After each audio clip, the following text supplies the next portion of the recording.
Hey guys, welcome to another episode of Octane Monkey Garage. Today we are going to be working on the Miata. We are going to be installing the Flyin Miata O2 sensor. If your car has lag and hesitation under power, this could solve your problem, because it might solve mine. Let's get to it.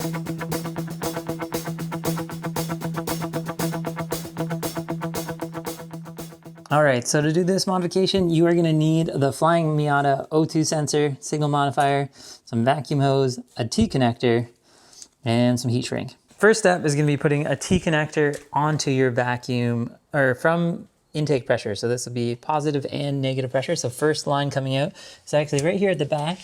It's a clear line, and I have a T-connector already installed right here.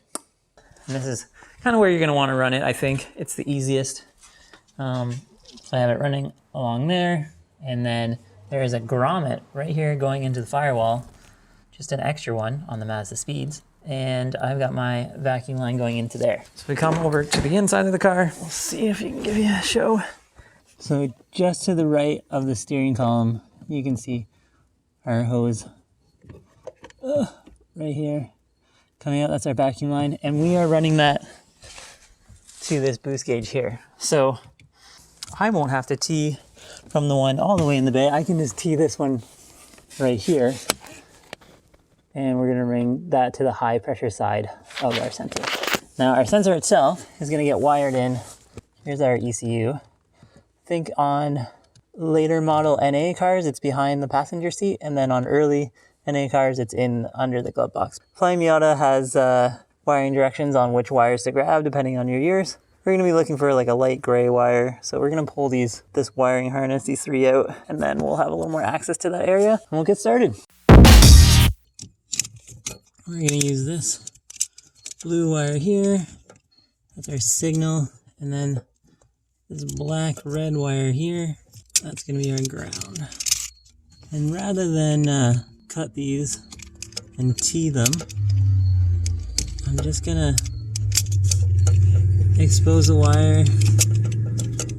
So we have our ground wire, got the shielding cut away, and rather than cut this connector so there's a chance of it not working, I'm just gonna put a hole in between, through, wrap it around, and then that is on there, nice and good right there. And I'm gonna put some solder on that. Give it a tug. A little bit of electrical tape around that. Good. That's done. Now we're just going to do the blue O2 wire, O2 signal wire to the other end, and that job will be done. Alright, next up is teeing in our line. Choose some tin snips here. There we go. Cut our vacuum line. Stick our tee in. Alright guys, we're almost done. This is the exciting part. And cut a little length of hose here to go from, so we're going to go from our T connector here. I'm going to go over the steering column to our high side of the Flyin Miata. Put our hose clamp on there before I forget. Beautiful. And then I'm going to do some double-sided tape to hold this the side of the ECU like that. So let's tighten these up, and then we'll test it out.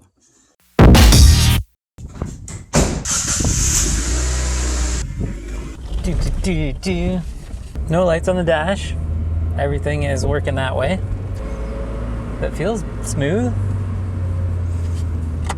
If this solves it, I'll be very happy. And also quite surprised. But we'll see, we'll see. All right.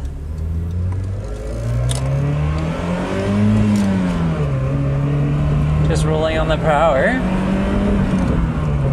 Seems relatively consistent.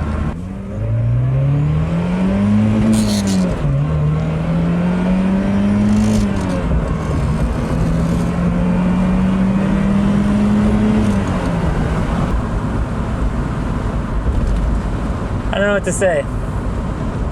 I wouldn't say it's problem solved. I would say maybe it's slightly better. Still not super happy with the results. I might have a vacuum line issue somewhere. It's smoother throughout the rev ranges. I would say the boost is coming on a little more consistent.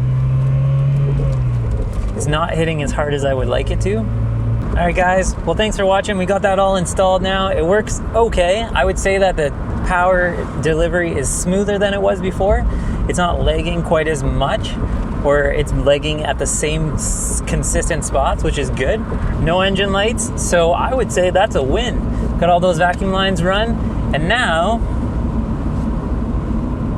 we just need to add more power. All right, thank you for watching. If you go to MazdaSpeed, I'd love to hear about it. These cars are so cool, and it's such a small little cool community. Throw a comment, and maybe at some point we'll put a trip together and MazdaSpeeds. But anyway, I'll see you guys in the next one. Yeah. Did you know you can get Octane Monkey gear at octanemonkey.com? That's right, we got shirts, hats, stickers, even car parts. If you like this video, hit that like button. And if you want to see more, hit that subscribe button.